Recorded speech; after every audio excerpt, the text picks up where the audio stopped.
Lucas 22.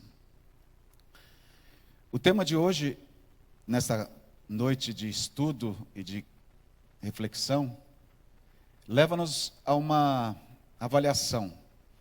Qual que é a maneira como nós olhamos a Deus? E isso certamente tem a ver como nós entendemos que Deus nos olha. E Deus, na sua misericórdia, na sua bondade, nos criou de uma maneira muito espetacular. Mas se existe algo que impressiona o corpo humano, são os olhos, a visão. E é algo que os próprios defensores do evolucionismo, que negam a existência de Deus, não conseguem justificar, não conseguem explicar. A visão humana não tem como ser aplicada dentro do evolucionismo. O olho humano pesa apenas 7,5 gramas, mas tem uma capacidade espetacular de detectar a luz, distinguir uma infinidade de cores e perceber uma multiplicidade de formas. Tanto que você está me vendo aqui, se eu estou distante da tela, você está distante da tela, o olho vai focar para que você enxergue exatamente aquilo que a visão está definindo como prioridade para você agora. Quem está aqui na igreja está mais longe, está mais perto. Os olhos fazem o trabalho de capacitar que o teu cérebro receba as imagens. Metáfora perfeita para a consciência do conhecimento é também nós entendermos que o corpo humano, ele tem uma capacidade acima da nossa compreensão. Os olhos conseguem revelar a alma, decifrar o mundo, devassar o universo, explorar o espaço, contar as estrelas e criar horizontes. São janelas, avenidas, câmeras, filmes, naves. Podem esconder mistérios, cintilar vida, expressar emoções. São os olhos que ditam a moda, determinam o sucesso dos produtos, alimentam a paixão. Sem os olhos você não conseguiria nem mesmo saber se é dia ou noite. Mas eu quero levar você nesse momento para uma experiência que envolveu a visão de dois personagens da palavra do Senhor. Vamos para Lucas, capítulo 22, nós vamos ler primeiro os versos 54 e 55. Quem está em casa e quem está aqui conosco, também pode ver na tela o texto. Diz assim: então, prendendo-o, o levaram e o introduziram na casa do sumo sacerdote. Pedro seguia de longe. E quando acenderam fogo no meio do pátio e juntos se assentaram, Pedro tomou lugar entre eles. Agora vá comigo ao verso 60. E logo, estando ele ainda a falar, cantou o galo. Então, voltando-se o Senhor, fixou os olhos em Pedro. E Pedro se lembrou da palavra do Senhor, como lhe dissera: hoje 3 vezes me negarás antes de cantar o galo. Então Pedro, saindo dali, chorou amargamente. Essa história é muito conhecida, principalmente relatada no período do Calvário, da Semana da Paixão. Mas eu quero olhar com vocês esse aspecto do momento em que Pedro se coloca num lugar onde não deveria de estar.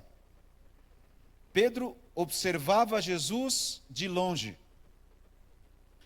E parece uma aplicação muito superficial, mas Pedro durante muito tempo andou ao lado de Jesus e sempre esteve olhando Jesus de perto.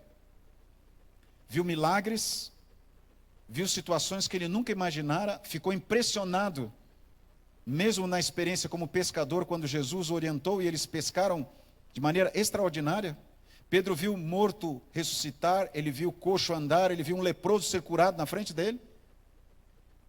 Experiências que só quem está perto de Jesus, vendo Jesus de perto, que tem o privilégio de testemunhar. E Jesus sempre deixou claro para eles que precisavam estar vigiando. E vigiar no contexto da orientação do Mestre, de Jesus Cristo, era estar perto dele, estar em comunhão com Deus, estar olhando fixamente para Deus, estar uma visão privilegiada.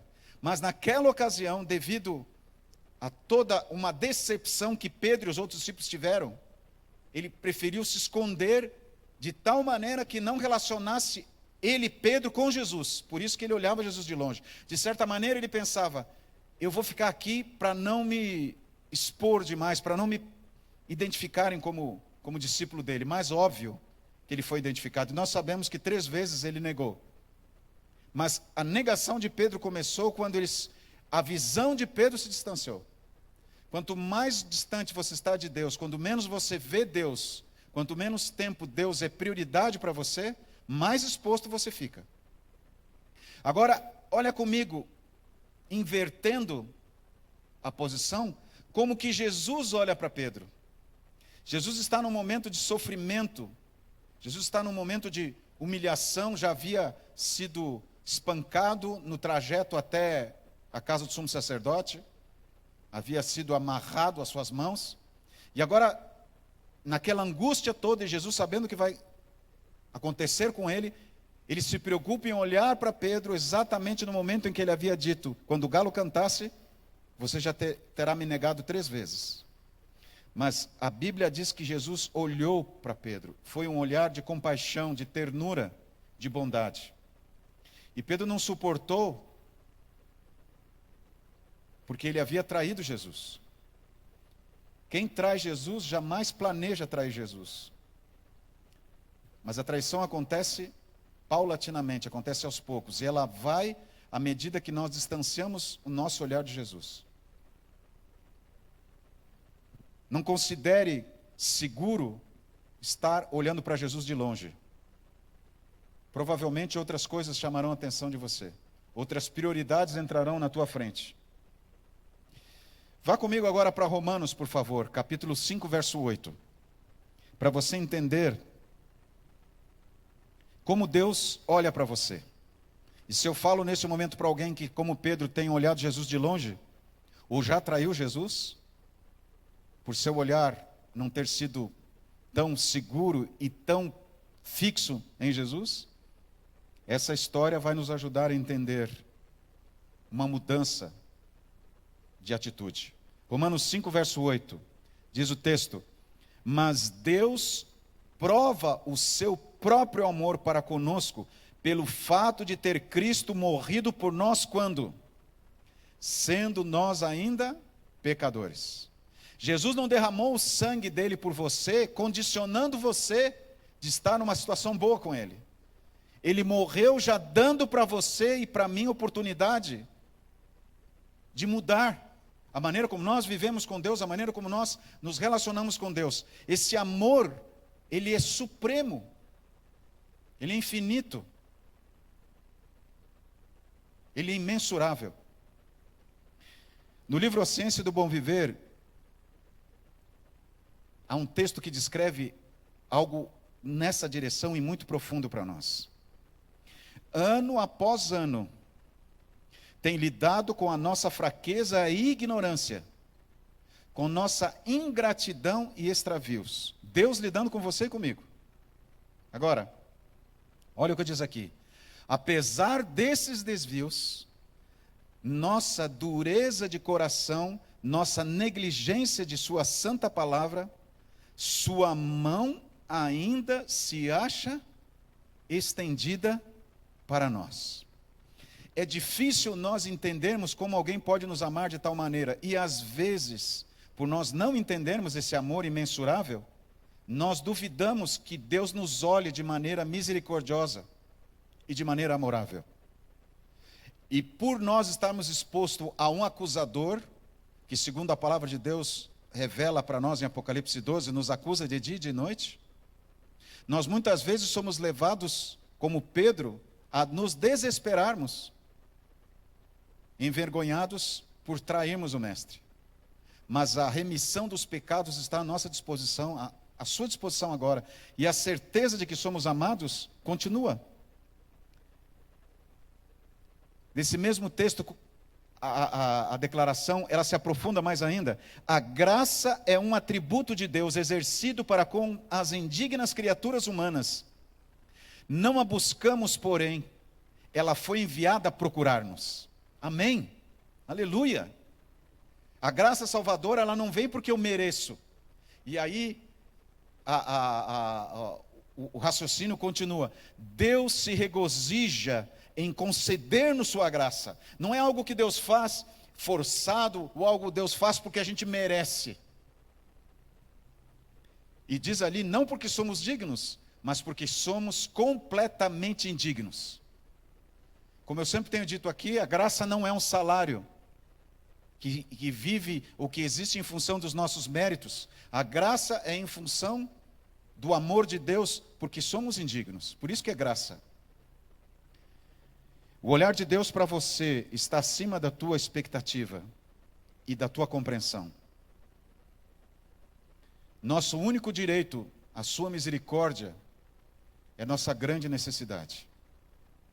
A nossa necessidade é a maior certeza da misericórdia de Deus, porque senão não estaríamos aqui. Toda criatura humana é objeto de amoroso interesse por parte daquele que deu a vida, a fim de reconduzir os homens a Deus. Se essa iniciativa não fosse de Deus, nós não estaríamos aqui hoje, porque não temos mérito algum. Aliás, quando o primeiro casal criado por Deus aceitou o plano do dragão, da antiga serpente, do anjo caído, nós passamos para as mãos do inimigo de Deus o reino que ele havia dado para nós. Mas Jesus, ao morrer na cruz, ele recebe o direito de conquistar novamente esse reino. Vocês já imaginaram se nós estivéssemos vivendo num mundo sem esperança? Sem nenhuma expectativa de resgate, de transformação, de revitalização? Se esse mundo fosse entregue totalmente ao pecado e ao autor do pecado, aonde nós iríamos?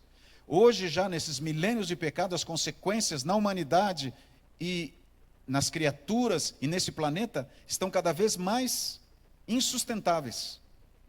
Mas nós que sabemos do plano da redenção, guardamos conosco a certeza de que Jesus virá para nos buscar e para dar a vida eterna. Amém? Deus seja louvado por isso. Mas não porque nós mereçamos, mas porque nós aceitamos a graça e o sangue remidor de Jesus Cristo. Por mais que eu seja obediente, ou por mais que eu seja um zeloso cumpridor dos princípios de Deus, mesmo assim eu não tenho esse direito. E muitas vezes nos sentimos afetados como Pedro naquele momento, que desviou o olhar de Jesus. Quando eu começo a olhar para mim mesmo, e esse é o problema de Pedro, quando ele se distanciou de Jesus e olhou Jesus de longe, ele foi tentado olhar para si mesmo e achar que ele tinha condições de superar a sua finitude humana. E foi aí que ele caiu, aí que ele traiu Jesus. E se isso aconteceu com você, é hora de você olhar para Jesus, porque Ele está olhando para você com amor, não com censura, não com recriminação, com amor salvador. Continuemos em Romanos, vamos para o capítulo 8, agora verso 24 e 25. Romanos capítulo 8, versos 24 e 25.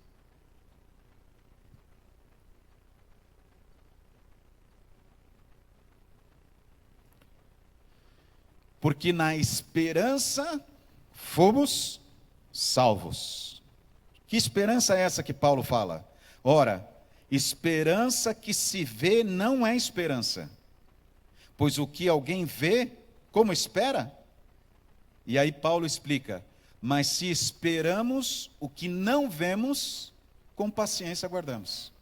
Fé é isso, não é fideísmo. Fé é transferência de confiança.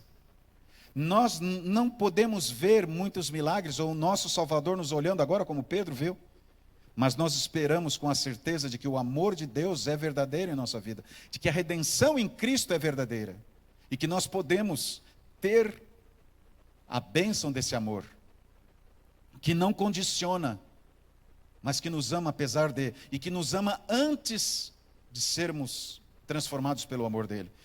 É difícil para nós entendermos o olhar de Deus, o olhar do céu.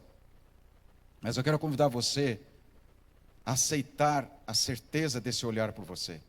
Não recue, não fuja com medo. Talvez você, como Pedro, sinta o coração apertado, porque negou o teu Salvador. Mas nesse momento Jesus está olhando por você para que você tenha uma restauração nessa esperança de que Ele ama você.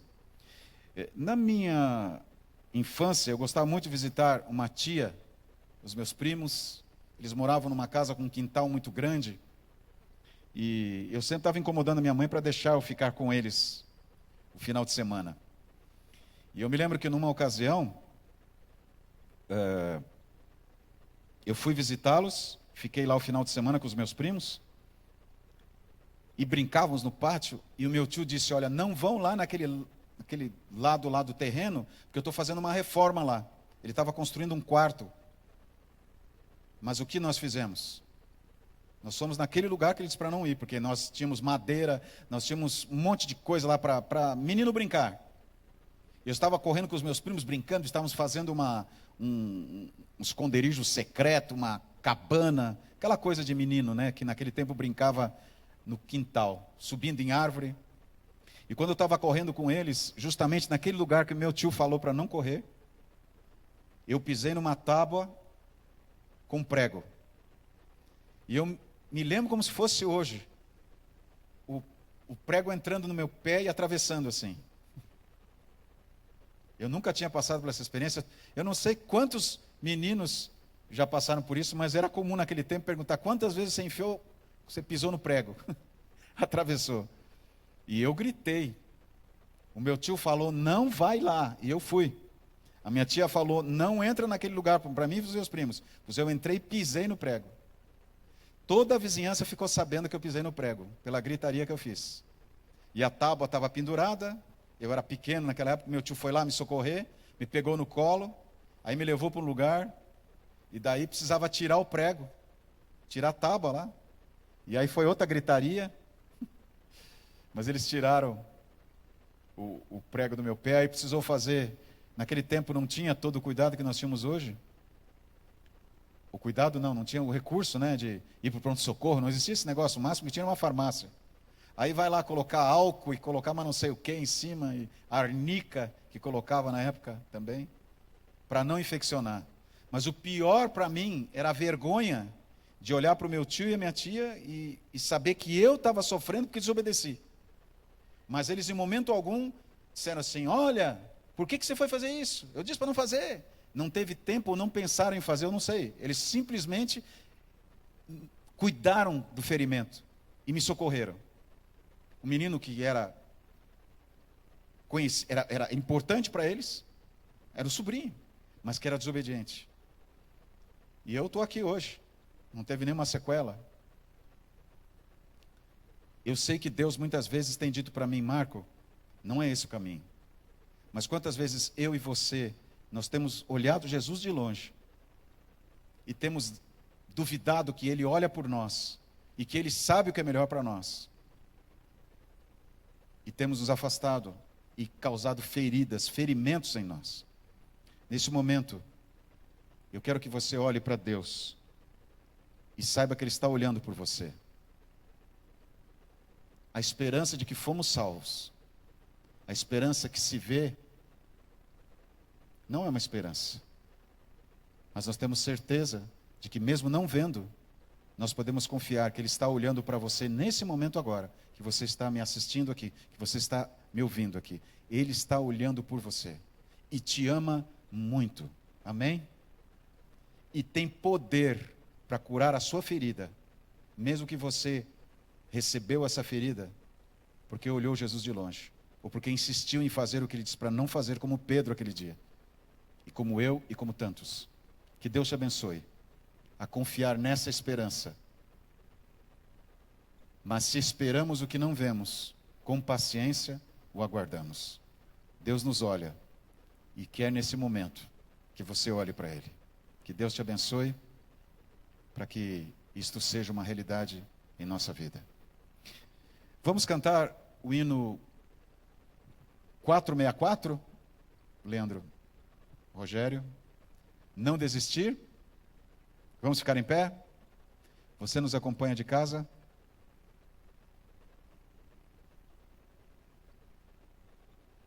E louvemos a Deus pela certeza do cuidado dele. Nesse mais um momento da nossa vida, mais uma noite em nossa vida.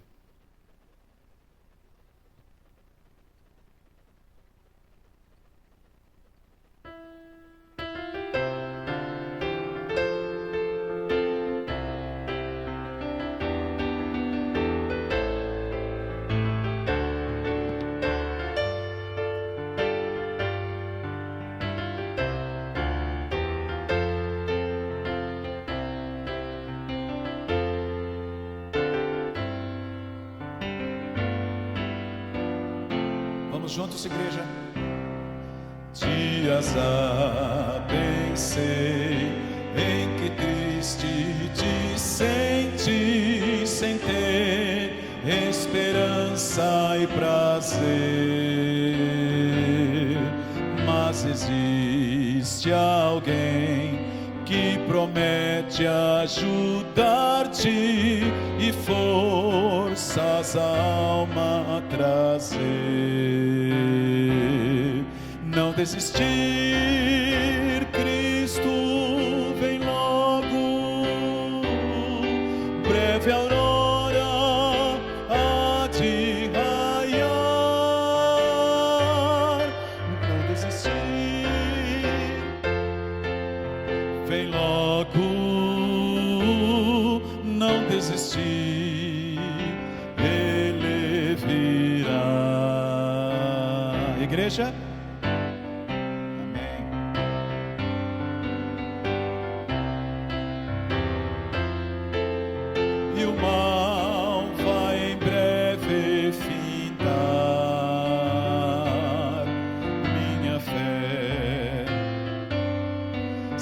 Está bem firmada, Jesus. Amém, aleluia. Igreja, amém. Cristo vem logo, há de raiar. Não desistir, Cristo vem logo, não desistir, Ele virá. Amém. Vocês já pensaram no dia que nós pudermos olhar para o céu e virmos o nosso Salvador vindo com os anjos? Que visão! Jesus olhando para nós. Mas infelizmente muitos naquele dia irão se esconder nas rochas, porque desviaram o olhar de Jesus para nunca mais voltar. Que a nossa história seja diferente, que nós olhemos para Jesus hoje, para contemplá-lo nas nuvens dos céus em breve. Eu quero pedir que vocês orem pelo Marcos. É um funcionário, um servidor da nossa sede Paulista do Vale, que fica em São José dos Campos. Ele está numa cirurgia do coração, troca de válvula muito delicada. Ele tem alguns desafios na sua saúde. Por favor, oremos pelo Marcos. Hoje nós estivemos reunidos com a comissão de construção.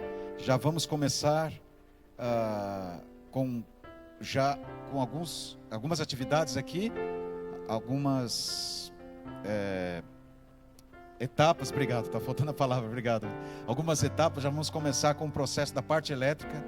Terça-feira, quarta-feira que vem, vocês já vão ter surpresa aqui na igreja da reforma. Oremos por isso, para que a casa de Deus se torne mais bonita, para a glória dele. Vamos orar?